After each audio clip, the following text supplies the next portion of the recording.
How's it going, guys? This is Greg Ferris back here at Ferris for Fitness, and today I'm going to be discussing a supplement, probably the most popular supplement. I get asked about this all the time, and I thought it was about time I made a video about it. And the supplement is creatine. You know, unless you've been living under a rock and you're in the fitness kind of community and you lift and you eat right and things, you've probably heard of creatine. But the reason I'm doing this video really is I was inspired actually to do this video. A friend of mine, me and a friend, went to a GNC. We were just like hanging out in the mall the other day, and we went to GNC and we were just checking things out, and the sales clerk starts talking about how awesome creatine HCl is and how it doesn't cause water retention, and he talks about peptide bonds and all this, you know, stuff he doesn't know what he's talking about. And I just didn't really say anything, but the point of it is that I kind of get unmotivated to do these videos from time to time because I feel like this information's already out there, like people already know the truth. So I'm just like, well, what's the point? People already know this. But when I meet someone like that, or I meet someone that's like, well, you eat at night? Oh, you don't eat brown rice? Or like, it kind of just like brings me back to reality, and it motivates me in a sense, I guess, to put this information out there, because a lot of people just do have, you know, common questions, and, you know, what I may think is like a dumb question, or you know, I'm kind of naive in the sense that everyone already knows, you know, they may not. So what I'm going to kind of do is just break down the basics for you, and then I'm pretty much just going to go on like a frequently asked questions list, because I think that's the most efficient way to do it with creatine, just because there's so much kind of this nonsense, to be honest with you, about, you know, different forms and things like that. So let's get right into it. So I guess first little tidbit I'll touch on is what it does. You know, I'm not going to get incredibly scientific with you guys, because I don't think most people care,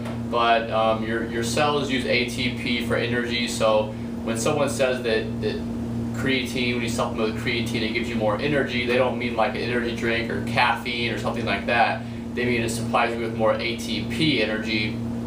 Pretty much what that's going to do as far as from an exercise benefit is help you be more explosive. So anything you're talking about, probably working up to about 5 seconds, I would say, of your max. So it's going to be maximum effort stuff. So you're talking about, you know, sprinting, jumping, strength training, any kind of really explosive movement, you know, regardless of the whatever you want to sport you want to apply it to. So it was generally used by people like that, like basketball players, football players, volleyball players, powerlifting, of course.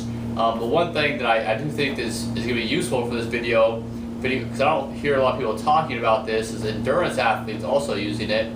You know, like I said, it's not going to help you, you know, perform longer per se, like in a 5K or something like that, but within an endurance race, like a swimming race or something like that, there are high intensity bouts within it. So like if you're on the last 20 meters of the Olympic finals in a swimming, you're swimming for the last 20 meters or whatever, you're trying to win, you're trying to set a PR, you know, that last 20 meters is going to be pretty much all out. It's a high intense effort. So that's where I think that, you know, even endurance athletes can really see a benefit from supplementing with creatine. Even though I really don't see it that popular. I really don't even see just pure creatine that popular with most athletes I know. I mean, most athletes will take, you know, the newest protein, the newest pre-workout, the newest, you know, branched chain amino acid product, but they don't even take like the most basic thing that's been, the most research has been on creatine, and they don't even take the simplest thing. But hopefully, you know, if you see this video and you're an athlete, or you're just aspiring to make gains, you'll realize that it's really an effective supplement, cheap supplement, simple supplement, and you should probably put it in your routine. But so that's what it does, kind of who it is for. You know, mostly explosive athletes, but I do believe personally that you can find some benefit from it if you're an endurance athlete as well, for the reason that I talked about. So which type is another frequently asked question I get. To keep it simple, creatine monohydrate. You know, if you want to get to the next level, I would say Creapure, which is a German-made creatine. It's just held up to a little bit higher purity and standards and whatnot. Sometimes I get Creapure, sometimes I don't. It really doesn't matter to me. But if you'd like to do that, it's really not that much more expensive. So yeah, creatine monohydrate, there's tons of different kinds. There's a HCl, there's ethyl ester, there's crealkaline. Pretty much all these supplement companies, they don't make a lot of money off creatine monohydrate. If you look at it, you can get like a kilo, you can get 1,000 grams for like 20 bucks. They're not going to make a huge profit off of that. And it's incredibly effective, it's incredibly cheap, and people figure that out. Supplement companies really can't make a lot of money, so they tend to cause problems with monohydrate that really don't exist. If you look in the research, these problems don't exist. The water retention, the supposed kidney problems, they say that monohydrate doesn't absorb as well. No research has ever said these things exist. This is all just perpetuated by the supplement companies and people like that who want you to buy. Look at HCl and look at the price difference between monohydrate. Of course, they're going to tell you to buy the creatine HCl, but just look at the research, look at the studies, and you'll find at best any other form of creatine is going to be equivalent as far as the performance benefit to monohydrate, and most of them are actually going to be inferior as far as the performance, and all of them are going to be more expensive. So the best route to go is just plain creatine monohydrate. When to take it, again, I'm going to say for most people, not for most people, in most instances, anytime you want, whenever you can remember to take it is probably the best recommendation I can give you. I have personally seen some research that says if you kind of sandwich it in between your training, like 2.5 grams pre-workout, 2.5 grams post-workout, something like that, it can be more effective. Again, that's a big may. I want to reiterate that, but I have seen some research supporting that claim. That's typically what I do. Most of the pre-workout that I choose to use has 3 grams of creatine already in it. So on days that I take that, I won't even take creatine. And then if I do like a cardio session or something, I'll just try to remember to get it around my cardio session on that day. But if I don't, it's not a huge deal either. I don't think it's going to make a huge difference when you take it. How much creatine? I kind of stated that. The research has actually been beginning. You have the loading phase. I guess I can answer that question. Do you need to load? In the beginning, it was said that you needed to load because that's the only way they knew how to do it. So they did like a 20 gram load for a few days or something, and then they maintained to like 5. And the newer researches came out and said you don't need to load. First of all, it's not going to, once you get saturated, it's not going to have any more benefit, of course.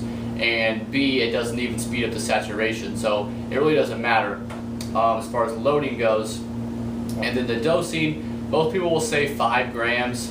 I've even seen research as low as 2 to 3 grams having a performance benefit. So, like I said, I take 3 grams on my workout days because my pre-workout already has it in it. But 5 grams is like the safe, like you will be saturated with 5 grams. And like I said, it's an incredibly cheap supplement. So I usually just tell people 3 to 5 grams is a good range to stick in every day.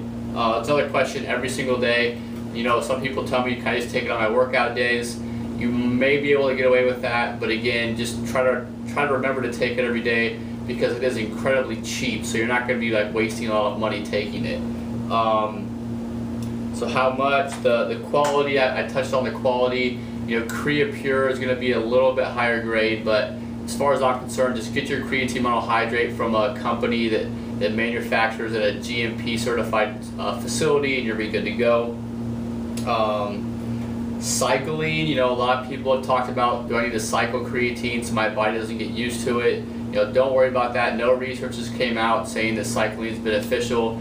Your body, you will definitely, if you take creatine for 6 months and you get some gains or whatever, all your gains aren't going to be attributed to creatine, but if you stop taking creatine, certainly you'll probably see a drop-off effect. And then if you, resaturated with your creatine, you'd probably see that performance benefit again, but you're not really going to see any benefit. It's not like you would be climbing up and then fall 2 steps up and then 1 step down and then 2 more steps up. If you just take it throughout a whole year, you're going to be fine and you'll see the same benefits.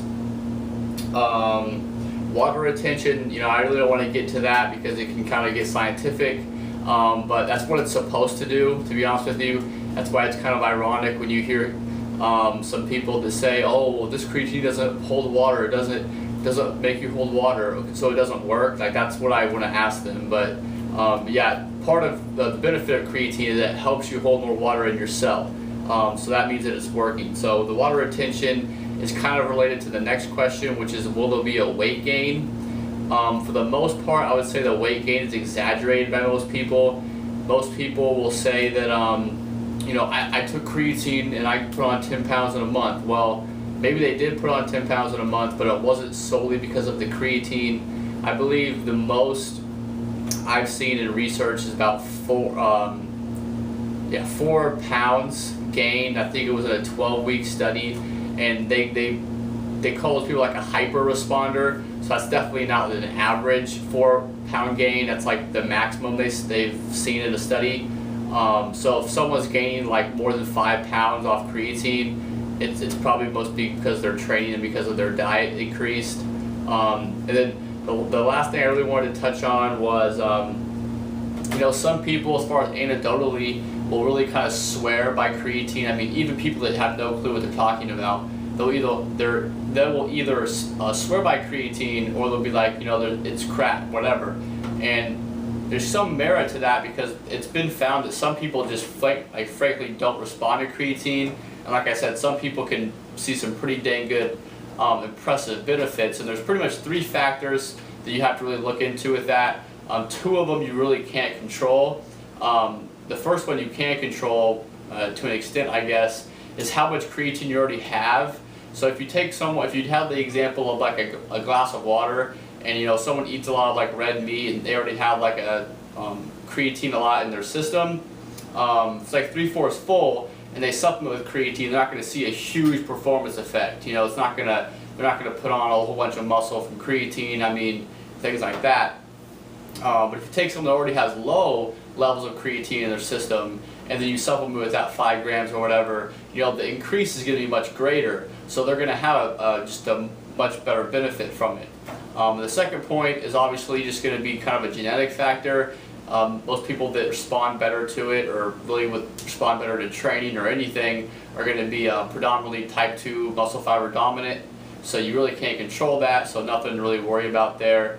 And thirdly, how close you are to your genetic potential is going to be a big thing. You know, this is again with just about pretty much anything. If you just started training for like 6 months, a year, maybe a little bit longer than that, you'll probably see a much more beneficial effect from creatine or any supplement or something like that than someone would if they've been training for like 10 or 15 years and they're closer to the genetic potential. So I think I answered just about every frequently asked question I can think of. I'll kind of summarize it, I'll try to summarize it in a minute. So what it does is essentially make you more explosive, a stronger athlete, helping refuel your ATP system, giving you more energy as ATP, which is what you use. I think it's about 3 to 5 seconds for most of your muscular actions. Who's it for? Like I said, predominantly strength athletes, anyone who's doing explosive movements, but endurance athletes also. Which type? Creatine monohydrate. When? I'm going to say pretty much any time you want. Pre and post workout might be optimal.